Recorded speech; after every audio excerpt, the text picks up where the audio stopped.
साथियों, Buddhist international network के द्वारा जो राज्य स्तरीय सम्मेलन आयोजित किया गया है तथागत बुद्ध का और सम्राट अशोक मौर्य का, इनका जो स्तूप है उसे नष्ट करने का षड्यंत्र देश में चल रहा है, प्रदेश में चल रहा है। उसके विरोध में आज ये बुद्धिस्ट इंटरनेशनल नेटवर्क के द्वारा कार्यक्रम आयोजित किया गया है। बुद्धिस्ट लोगों का जो विरासत है उस विरासत को बचाने का काम होना चाहिए।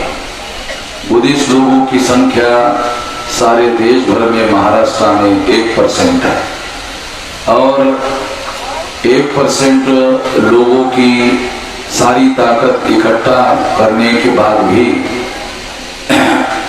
ये लोग जो ब्राह्मणवादी लोग हैं वो डरते नहीं है क्योंकि 1% है।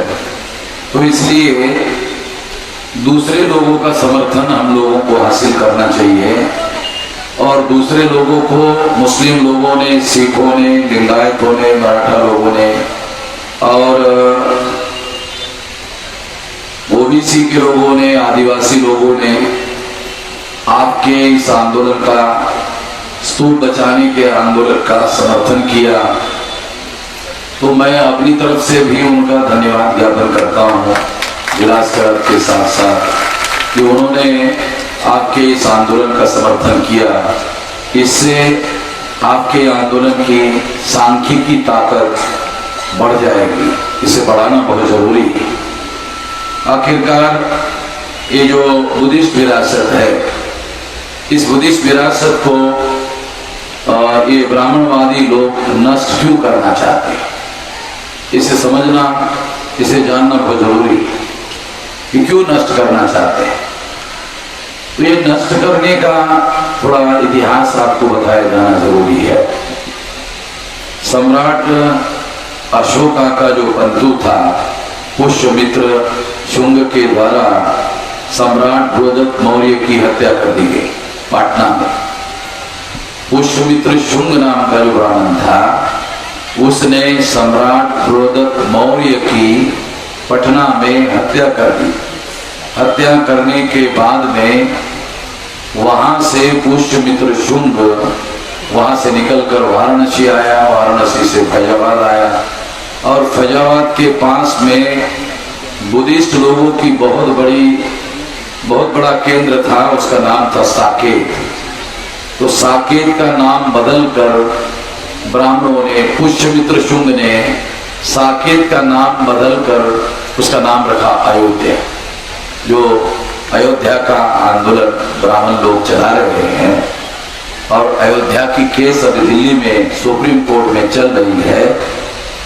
तो मैंने विलास को अनुरोध किया था कि आप वो अयोध्या का राम मंदिर जहां बन रहा है वहां आप जाओ और जाकर वहां सारा वीडियो रिकॉर्डिंग करो। वो वीडियो रिकॉर्डिंग हमारे पास उपलब्ध है कि अयोध्या का जो मंदिर है उसके आसपास जितनी साइट्स है वो सारी की सारी साइट बुद्धिस्ट है, आर्कियोलॉजिकल बुद्धिस्ट साइट है, सारे डॉक्यूमेंट्री एविडेंस है। इसका मतलब ये है कि अगर सारी की सारी साइट बुद्धिस्ट है तो केवल वो 2-4 एकड़ का जो जगह है वो जगह अलग से अयोध्या कैसे हो सकती है, राम की जन्मभूमि कैसे हो सकती है। सारी की सारी आसपास की सारी साइट अगर बुद्धिस्ट है तो बीच के अंदर वो साइट राम जन्मभूमि कैसे हो सकती है। ब्राह्मण लोग इस बात का झूठा प्रोपेगेंडा कर रहे हैं। इसके बारे में भी एक बात मैं आप लोगों को बताना चाहता हूं, क्योंकि जब सम्राट बृहदत्त मौर्य की हत्या कर दी, हत्या करने के बाद ब्राह्मणों ने सारे देश भर में भिक्षुओं के कत्ले आम करने का काम शुरू किया। आज भी बहुत सी ऐसी साइट्स भारत में है जिसे भारत सरकार ने पंडित जवाहरलाल नेहरू प्रधानमंत्री बनने के बाद, एक ब्राह्मण प्रधानमंत्री बनने के बाद उसको खोदने से पाबंदी लगा दी, क्योंकि खोदने के बाद बहुत सारे कंकाल मिलते हैं और वो कंकाल भिक्षुओं के हैं, उनका कत्लेआम किया गया और कुछ भिक्षु तिब्बत चले गए और बहुत सारे भिक्षुओं का कत्लेआम हुआ और बहुत सारे विहार, उन विहारों पर आज भी ब्राह्मणों का कब्जा है। जैसे ये जगन्नाथपुरी है, ये जगन्नाथपुरी का जो मंदिर है, ये जगन्नाथपुरी का मंदिर जगन्नाथ का नहीं है, ये बुद्धिस्ट है, बुद्धिस्ट विहार है और अभी भी गर्भगृह में वो जाने नहीं देते, क्योंकि गर्भगृह में बुद्ध की मूर्ति है, गर्भगृह में किसी को जाने नहीं देते, देखने नहीं देते, केवल वो ब्राह्मण लोग ही देखते हैं, वहां बुद्ध की मूर्ति है। तो ऐसे भारत में बहुत सारे मंदिर है जो मंदिर नहीं, वो विहार थे। विहारों को इन्होंने पुष्यमित्र शुंग के राज में वहां जो भिक्षु रहते थे उनका कत्लेआम किया और कत्लेआम करने के बाद उसकी पूजा अर्चा करने वाले जो लोग थे वो खत्म कर दिए गए। जब वो खत्म कर दिए गए तब उन पर ब्राह्मणों ने कब्जा कर लिया। तो भारत में जितने आप लोग मंदिर देखते हैं, आप लोग सुनकर हैरान हो जाओगे कि बुद्ध के पहले मंदिर नाम का शब्द नहीं मिलता, बुद्ध के पहले मंदिर नाम का शब्द भी नहीं मिलता, अशोका के पहले भी मंदिर नाम का शब्द नहीं मिलता है, क्योंकि मंदिर जो शब्द है ये विहारों को इन लोगों ने कब्जा करके उसका नाम परिवर्तन किया और उस पर कब्जा कर लिया और भिक्षुओं का सारे देश भर में कत्लेआम किया। जब सम्राट बृहद्रथ मौर्य की हत्या की तो वो हत्या करने वाले आदमी का नाम पुष्यमित्र शुंग था। शुंग जो है वो ब्राह्मण था और वो वहां से आकर वाराणसी फैजाबाद आकर फैजाबाद के एरिया में जो साकेत सेंटर था उसको उन्होंने अयोध्या बनाया। इसका मतलब ये है कि ये कब्जा उन्होंने वहां किया। तो आप में से जो भिक्षु संघ यहाँ उपस्थित है उनको मालूम है महापंडित राहुल सांकृत्याय जिनका नाम पता है, भिक्षु संघ को पता है, भिक्षु संघ को। तो उनका ओरिजिनल नाम केदारनाथ पांडे है जो आजमगढ़ का ब्राह्मण थे। उन्होंने ओल्गा से गंगा नाम का किताब लिखा। केदारनाथ पांडे, उन्होंने नाम बदला, उसका नाम रखा महापंडित राहुल सांकृत्याय। महापंडित तो लोगों ने कहा, सांकृत्याय ने बुद्धिस्ट नाम उन्होंने लिया और उन्होंने किताब लिखा ओल्गा से गंगा। तो ओल्गा से गंगा की किताब में उन्होंने ये लिखा हुआ है कि ये जो अयोध्या है इसका ओरिजिनल नाम साकेत है। ये किसी साधारण आदमी ने नहीं लिखा, ये महापंडित राहुल सांकृत्याय महापंडित, ये केदारनाथ पांडे जो उत्तर प्रदेश के आजमगढ़ के ब्राह्मण थे उन्होंने लिखा हुआ है। तो मैं ये इसलिए आप लोगों को बता रहा हूं कि ये जो नष्ट कर रहे हैं ये कोई आज की कहानी नहीं है, ये वहां से शुरू होती है। ये काल्पनिक बातें नहीं है, हिस्टोरिकल बातें आप लोगों को समझा रहे हैं और इतिहास के साथ जोड़कर समझना होगा। जब इतिहास के साथ जोड़कर इसको समझोगे तो आपको पता चलेगा कि बाबा साहब अम्बेडकर ने एक बुद्धिस्ट धर्म की दीक्षा क्यों ली। जो लोग ऐसा कहते हैं कि ये जो अयोध्या है ये राम जन्मभूमि है, मगर मैं आपको बताना चाहता हूं अयोध्या राम जन्मभूमि नहीं है, ये तो कब्जा करने के लिए झूठी कहानी है। अयोध्या राम जन्मभूमि नहीं है, क्योंकि अगर हम लोग थोड़ा सी इतिहास जानने की कोशिश करें कि हमारे देश में एक परंपरा है, यहाँ महिलाएं बहुत संख्या में है, तो महिलाओं को जल्दी से समझ में आ जाएगी कि जब किसी लड़की की शादी होती है तो वो ससुराल जाती है, और ससुराल जाने के बाद जब पहला बच्चा पैदा करने का समय आता है तो वो पहला बच्चा पैदा करने के लिए अपनी माँ के घर आती है। बराबर है, आती कि नहीं आती? सारे देश भर में आती। मैंने मुसलमानों को भी पूछा, मौलाना मुसलमानों को पूछा कि क्या आपके यहाँ भी आती? हाँ हमारे यहाँ भी आती है। तो मैंने मुसलमानों को कहा आपके यहाँ क्यों आती है आपको पता है? कहा कि आप धर्म से मुसलमान हैं मगर नेशनैलिटी से भारतीय है। हमारे बहुत सारे लोगों को कुछ समझ में आता नहीं है। हमारे लोग ज्यादातर इमोशनल बहुत ज्यादा है, भावनिक ज्यादा है। इसलिए बात आपको समझा रहा हूं, ये मुस्लिम जो है ये कोई विदेश से आए हुए लोग नहीं है। ये जो बिहार है ना, बिहार, ये बिहार से बिहार बना, बिहार शब्द से बिहार बना। वो सारा एरिया जो है बंगाल तक, वो सारा का सारा बुद्धिस्ट था। तो ये सारे मुस्लिम लोग जो है, ये सारे बुद्धिस्ट लोग जो है मुस्लिम बने। कितने लोगों को पता है? मालूम होना चाहिए ना। अच्छा, तक्षशिला नालंदा यूनिवर्सिटी के बारे में आपको पता है? तक्षशिला कहाँ पता है? पाकिस्तान में। तक्षशिला पाकिस्तान में है। तो तक्षशिला पाकिस्तान में क्यों है? क्योंकि सारा पाकिस्तान बुद्धिस्ट था। अशोका को उसके बाप ने कंदाहार क्यों भेजा था? क्योंकि अफगानिस्तान की राजधानी कंदाहार जो है वो सारा अफगानिस्तान तक अशोका का राज था। सारे अफगानिस्तान तक की भूमि ये बुद्धिस्ट भूमि है। जरा आप अशोका कालीन नक्शा देखो, भारत का जो नक्शा है थोड़ा अशोक कालीन नक्शा देखो। ये सारी भी बातें बाबा साहब जानते थे, मगर हमारे नेता लोग जो है वो हमारे नेता लोग हमारे लोगों को कुछ बताते नहीं है। बोलते इनको बताने से क्या फायदा है? क्यों फायदा नहीं है? अरे सब लोगों को सारी चीजों की जानकारी होनी चाहिए। पता नहीं कब कौन से जानकारी का हमारे लोगों के लिए फायदा हो जाए। छुपा के रखने से थोड़ी फायदा होता है। तो इसलिए खास बात के तौर पर बता रहा हूं, समझा रहा हूं। जो महिला अपना बच्चा पैदा करने के लिए अपनी मां के घर आती है तो उसी तरह से रामायण जो लिखा हुआ है, रामायण में दशरथ के पत्नी का नाम है कौशल्या। कौशल्या के प्रथम पुत्र का नाम है राम।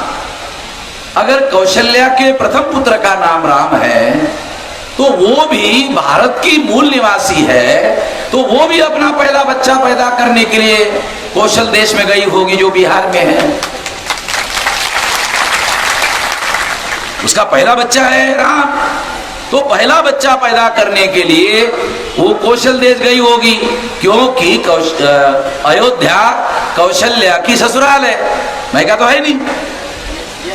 मैंने पंडितों को सवाल किया है वहां जाकर, मैंने कहा पंडितों वामन मेश्राम का एक सवाल है, मुझे नहीं लगता कि तुम जिंदगी भर जवाब दे सकोगे। मेरे सवालों का अभी तक कोई जवाब पंडित देता नहीं है। तो अभी आप लोगों के विचार के लिए बता रहा हूं कि जिस तरह से भारत की हर लड़की शादी होने के बाद अपना पहला बच्चा पैदा करने के लिए अपनी मां के घर जाती है, उसी तरह से कौशल्या का ससुराल था अयोध्या, तो वो भी अपना पहला बच्चा पैदा करने के लिए कौशल देश गई होगी। और अगर गई होगी तो राम का जन्म अयोध्या में कैसा हुआ?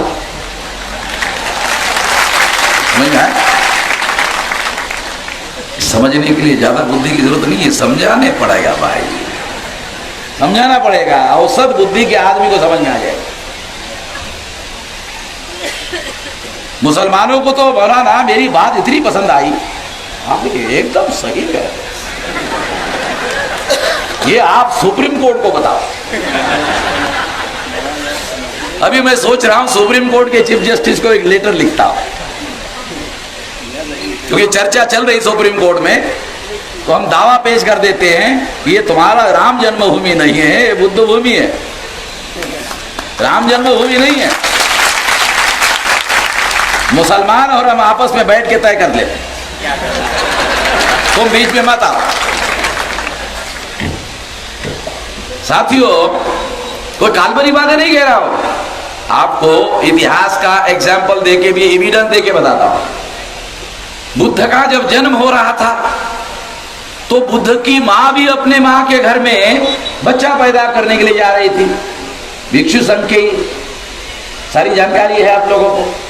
मगर समय लिम्बियुनी जंगल में ही समय पूरा हुआ। समय पूरा हुआ तो बुद्ध की मां ने लिम्बियुनी में ही बुद्ध को पैदा किया। सारा देश और दुनिया यही कहता है ना। मगर ये मैं दूसरे उदाहरण के लिए बता रहा हूं कि ये इस बात का हिस्टोरिकल एविडेंस है, काल्पनिक नहीं है, कि ये हमारी परंपरा हजारों साल की है। ये हमारी परंपरा हजारों साल की है। बुद्ध की मां का एविडेंस है कि वो मां के घर में जाया करती थी। अब तो हमारे पास तो हर मां अपने मां के घर में, हर बच्ची अपने मां के घर में बच्चा पैदा करने के लिए जाती है। तो जिंदा इतिहास है। क्योंकि ये कहा जाता है कि पहला बच्चा पैदा करने का मतलब है, लड़की के लिए पहला बच्चा पैदा करने का मतलब है उसका पुनर्जन्म होना। इतना बड़ा संकट माना जाता है। बच्चा पैदा करना कोई साधारण बात नहीं है। ये आरएसएस की या विश्व हिंदू परिषद की जो माताएं है कहती है 4-4 पैदा करो, 6-6 पैदा करो, 10-10 पैदा करो। माताओं ने एक भी पैदा नहीं किया, उसको पैदा करने का कुछ पता ही नहीं है, मगर कहती रहती है 10-10 पैदा करो। तो कोई काल्पनिक बात नहीं, हिस्टोरिकल बातें कह रहा हूं आप लोगों को। तो इसका मतलब यह है कि राम की मां कौशल्या कौशल देश अपना बच्चा पैदा करने के लिए गई होगी। इसका मतलब है जो अयोध्या है ये राम जन्मभूमि नहीं है। अगर वो राम जन्मभूमि नहीं है तो फिर किसकी भूमि है? ऐसा किसी न किसी की तो है। वो एक श्री श्री श्री श्री रविशंकर, उसने एक लेटर लिखा कि ये विवाद हल करना चाहिए, ऐसा करना चाहिए, ऐसा करना। तो मैंने उसके चिट्ठी का जवाब दिया, श्री श्री श्री श्री रविशंकर जी, आप कह रहे हैं कि वहां मंदिर था, गिराने के बाद में ये मस्जिद बनी। तो मैंने सवाल पूछा, चलो ठीक है आपकी बात थोड़ी देर के लिए, बहस के लिए मान लेते हैं कि मंदिर गिराने के बाद मस्जिद बनाई गई, चलो मान लेते हैं थोड़ी देर के लिए, चर्चा करने के लिए। तो क्या बनाकर आपने मंदिर बनाया वो भी बता दो। मंदिर आपने बनाया, मंदिर मुसलमानों ने गिराया आप कह रहे हो, और गिराकर मस्जिद बनाई। चलो ठीक है बहस के लिए तुम्हारी बात मान लेते हैं, मगर ये बताओ कि मंदिर क्या गिराकर तुमने बनाया? तो उसका जवाब है बुद्ध विहार गिराकर तुमने मंदिर बनाया, मंदिर गिराकर मुसलमानों ने मस्जिद बनाया। तो पूरा कहो ना, फिर आधा काय के लिए कहते हो? आधा काय के लिए कहते हो? सारी की सारी बात कहो। तो फिर आप कहोगे इतिहास आधा, नहीं मुसलमानों ने मंदिर गिराया। तो हमारा कहना है मंदिर तुमने बिहार गिरा कर किया। तो अगर मामला खड़ा करना है तो 3 पार्टी कोर्ट में जानी चाहिए, एक बुद्धिस्ट, एक जो ब्राह्मण और तीसरा मुस्लिम। और ये 3 लोगों जो है, 3 लोगों का मामला, तो अंतिम मामला जो है, जो ओरिजिनल भूमि है वो तो बुद्धिस्ट लोगों की है। फिर ओरिजिनल जो भूमि है फिर तो बुद्धिस्ट लोगों की भूमि हो जाती है। तो ये भारत में ब्राह्मण जमीन के ऊपर से चलते चलते आए, उनका जमीन के नीचे कुछ नहीं मिलता। जो लोग जमीन के ऊपर आए तो जमीन के नीचे उनका कैसा मिलेगा? कुछ भी। हमारे पुरखे हजारों साल से यहाँ रहे, उनकी विरासत है महान। नालंदा यूनिवर्सिटी में रसायन शास्त्र पढ़ाया जाता था, भौतिक शास्त्र पढ़ाया जाता था। अशोका का महल पाटलिपुत्र में मिला, उसका एक पिलर है इतना बड़ा, जमीन से इससे भी बड़ा पिलर, सिंगल 2,000-2,500 साल पहले का एक सिंगल पिलर जो है लोहे का। इसका मतलब है ऐसा पिलर लोहे का बनाने का कोई शास्त्र, कोई ज्ञान रहा होगा तब न बनाया। 2,500 साल पहले यूरोप वाले जो आज बहुत तरक्की किए हुए हैं, तो पत्थर और पत्थर को घीस कर आग निकालते थे। तो हमारे यहाँ नालंदा यूनिवर्सिटी थी, जब वो पत्थर और पत्थर को घीस कर आग निकालते थे, उस समय हमारे यहाँ नालंदा यूनिवर्सिटी थी, तक्षशिला यूनिवर्सिटी थी। वो इतने पिछड़े थे यूरोप वाले, और हम इतने ज्यादा आगे विकसित लोग थे। ये विकसित जो संस्कृति थी, ये संस्कृति इन्होंने खत्म की। आप लोगों को मालूम होगा, सेन नाम का अर्थशास्त्री अमर्त्य सेन, उसका कहना है कि अशोका का जो साम्राज्य था उसका जीडीपी 31% था। भारत के जो ब्राह्मण लोग हैं जब से सरकार में आए, उनका जीडीपी बहुत फटे तक 9% है। और मौर्य का, यहाँ के मूल निवासियों का जो जीडीपी था, वो अमर्त्य सेन ने अर्थशास्त्र की किताब में लिखा 31% था। तो हम लोग बैकवर्ड लोग नहीं है, हमारी विरासत बहुत बड़ी है। हमको अपने विरासत के साथ अपने को जोड़ना होगा, हमें अपने विरासत के साथ अपने को जोड़ना होगा।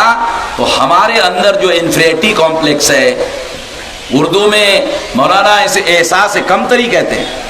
एहसास कमतरी या एहसास कम होना, अपने आप को कम मानना, तो ये जो भावना है, जब आपको पता चलेगा कि आप महान विरासत के महान लोग हो, तो आपके दिमाग में जो कमजोरी है वो कमजोरी खत्म हो जाएगी। आपको छोटे लोग नहीं, आप महान लोगों के वंशज हो, साधारण लोगों के वंशज नहीं हो, महान लोगों के वंशज हो। तो आपके दिमाग से जो आपके पास इन्फीरियरिटी कॉम्प्लेक्स है, जो हीन भावना है, वो खत्म हो जाएगी। राजवाड़े नाम का ब्राह्मण है महाराष्ट्र का, उसने इतिहास में लिखा महाराष्ट्र की स्थापना नाग लोगों ने की। महाराष्ट्र के ग्रामीण भाग में आप जाओ तो नाग पंचमी का त्योहार आपने कभी किसी ब्राह्मण को मनाते हुए देखा है? किसी ब्राह्मण को नाग पंचमी का त्योहार मनाते देखा?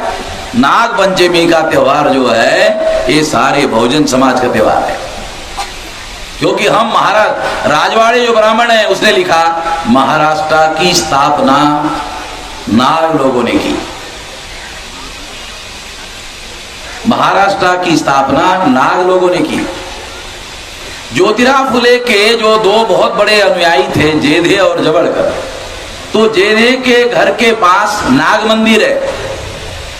जो ज्योतिराव मराठा जो जेधे है, उसके घर के पास नाग मंदिर है। विलास गया था वो नाग मंदिर देखने के लिए। तो वो एक मराठा आदमी का दैवत जो है, वो नाग मंदिर क्यों है? क्योंकि मराठा नाग लोग है। शिवाजी महाराज के पिताजी का भगवा झंडा क्यों है? अरे इनका सारा संबंध मौर्य से है। मौर्य शब्द से ही मोरे शब्द बना, मोरे। तो बहुत सारे मराठा लोगों के सरनेम मोरे है। मोरे, मौर्य, मोरे। थोड़ा भाषा का अगर थोड़ा बहुत अध्ययन कर लो तो आपको पता चलेगा। मोरे शब्द जो है मौर्य से बना, अब अपभ्रंश है। तो नाग लोग जो है, ये नाग लोग इस देश में राज्य संस्था का विकास करने वाले सबसे महान लोग हैं, जिन्होंने इस देश में बहुत बड़ा साम्राज्य स्थापित किया था, जिनकी सीमाएं नाग लोगों के राज्य की सीमाएं, ये मौर्य नाग लोग थे, इनकी सीमा अफगानिस्तान तक, और अफगानिस्तान की सीमा कहाँ है मालूम है? रशिया को लगा। अफगानिस्तान की सीमा रशिया को लगी हुई है। तो आप अंदाजा लगा सकते हो कि भारत की जो सीमा है, तो ब्राह्मणों ने तोड़ा। 14 अगस्त 47 को तोड़ा। ये ब्रह्मदेश इधर भारत में था, वो भी तोड़ा। बहुत सारी बातें हैं जो हमें अपने इतिहास के साथ जुड़ने के लिए बहुत ज्यादा जरूरी है, जानना जरूरी है। और ये जो महाराष्ट्र का इतिहास है, ये इतिहास ब्राह्मण लोग जानते हैं। इस विरासत को नष्ट करने के लिए वो लोग कोशिश कर रहे हैं। ये कोशिश, नष्ट करने की कोशिश, आपका इतिहास नष्ट करने की कोशिश, आपकी विरासत को खत्म करने की कोशिश है। इसको पूरे शक्ति के साथ इसका मुकाबला करना होगा, इसका विरोध करना होगा। और मैं आप लोगों को आश्वासन देता हूं कि यहाँ का जो भोन स्तूप बचाने के लिए मैं बामसेफ संगठन का नेशनल प्रेसिडेंट हूँ और हमारा 31 राज्यों में 542 जिलों में 3500 तहसीलों में 22,000 ब्लॉक में और 1.5 लाख गांवों में संगठन है देश भर में। तो अगर इसके लिए बचाने के लिए सारे देश की ताकत लगानी पड़ी तो सारे देश की ताकत तो हम लोग लगाएंगे।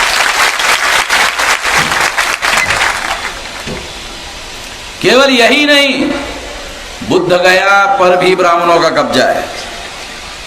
मैं उस दिन गया बुद्ध गया में कि ये बुद्धिस्ट लोग बहुत दिन से कोशिश कर रहे हैं बुद्ध गया को ब्राह्मणों के गुलामी से मुक्त करने की, और वो इसमें सफल नहीं हुए अभी तक। बुद्ध गया अभी तक कोई सफलता नहीं मिली। तो फिर मैंने सोचा कि अभी ठीक है, अभी मैं ही ले लेता हूँ, कोई सफलता नहीं मिल रही है, अभी मैं इसको हाथ में लेता, इसको देखते हैं कैसे सफलता नहीं मिलती, इसको सफलता कैसे नहीं मिलती, देखते हैं कैसे नहीं मिलती है।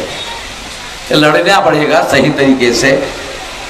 जैसे अभी आप लोग लड़ना चाहते हैं तो आदिवासी ने समर्थन दे दिया, बैकवर्ड क्लास के आदमी ने समर्थन दे दिया, मराठा आदमी ने समर्थन दे दिया, मुस्लिम आदमी ने समर्थन दे दिया, सिख आदमी ने समर्थन दे दिया, लिंगायत धर्म के लोगों ने समर्थन दे दिया। तो इसका मतलब यह है कि भाईचारा बनाना होगा। ये सारे हम लोग जो है ये भाईचारा बनाना होगा। आखिर बुद्ध जो है, बुद्ध के जो चतुसूत्री है उसमें समता, स्वतंत्रता, बंधुता, ये तो बुद्ध का ही सिद्धांत है जो बाबा साहब आम्बेडकर ने संविधान के अंदर रखा हुआ है। तो इसलिए ये सारी ताकत जो है ये लगाई जाएगी, सारी शक्ति लगाई जाएगी। और जितने भी इश्यूज ये आपने बुद्धिस्ट इंटरनेशनल नेटवर्क में लिए हैं, जैसे भोन का स्तूप बचाने का है, पौनी का स्तूप बचाने का है, सोपारा आडम का स्तूप बचाना है, कोल्हापुर का है, और बाबा साहब अम्बेडकर का लिटरेचर बताने का है, और बुद्ध विहार देहू रोड का साहित्य बचाने का है, और रविदास जी का भी बचाना है। ये सारे जितने भी मुद्दे हैं, सारे मुद्दों को लड़ाई लड़ने के लिए हम समर्थन देते हैं। और ये लड़ाई लड़ने के लिए जितनी ताकत चाहिए वो सारी की सारी ताकत जो हमारे पास है, ये मामला हल करने के लिए हम लोग आप लोगों का समर्थन करते हैं। और समर्थन के साथ, पूरे शक्ति के साथ ये बात आगे बढ़ानी होगी। मैं इस मौके पर इतना ही कहना चाहता हूँ और ज़्यादा नहीं कहना चाहता। आपने मेरी बात ध्यान से सुनी, इसके लिए आभार, धन्यवाद।